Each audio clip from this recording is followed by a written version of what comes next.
Hi everyone, for our museum feature, we will take you to the Butuan National Museum located here in Butuan City, Agusan del Norte.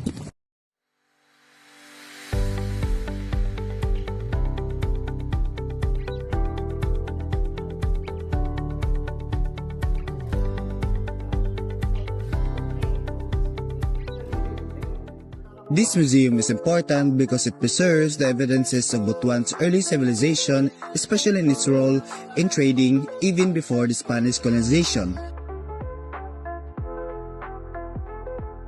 Inside the museum, you can find archaeological artifacts such as ancient tools, pottery, gold ornaments, and replicas of the famous barangay boats.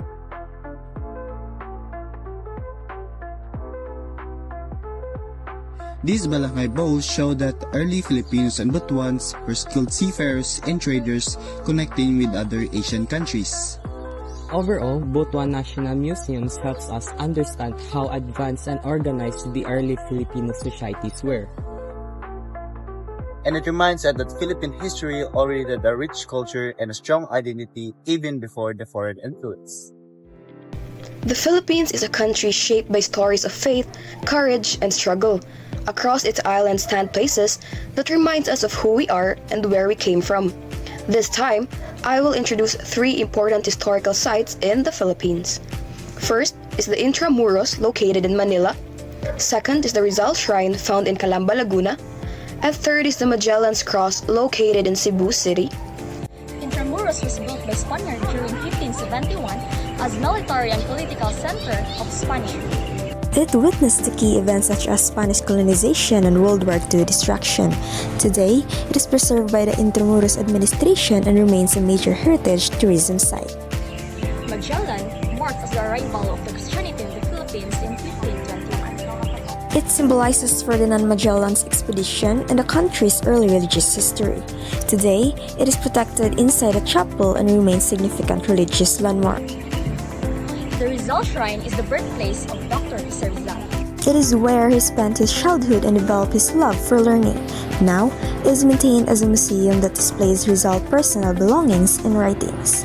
These historical sites reflect the rich history of the Philippines.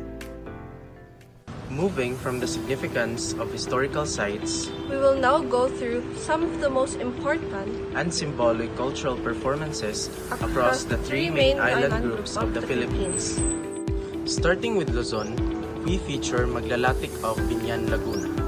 Originating during the Spanish period, this dance was first performed as a reenactment of conflict over coconut products, later becoming a devotional performance in honor of San Isidro Labrador.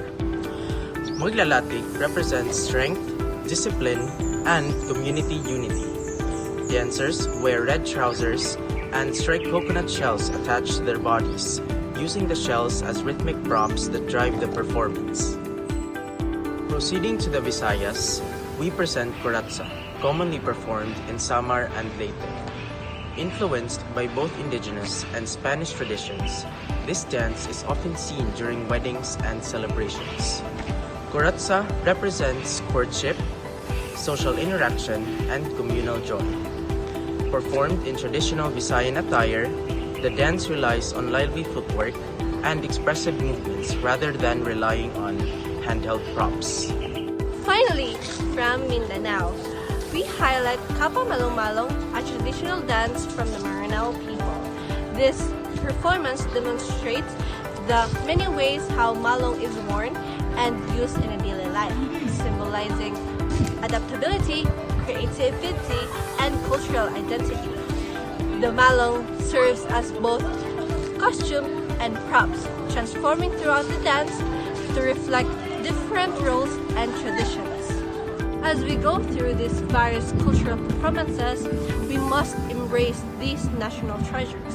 Together, they reveal how Filipino communities preserve history, express values, and sustain traditions through movement and art. Good day, everyone. Today, we will highlight 3 indigenous practices in the Philippines that reflects the deep cultural wisdom, creativity, and belief of our indigenous communities.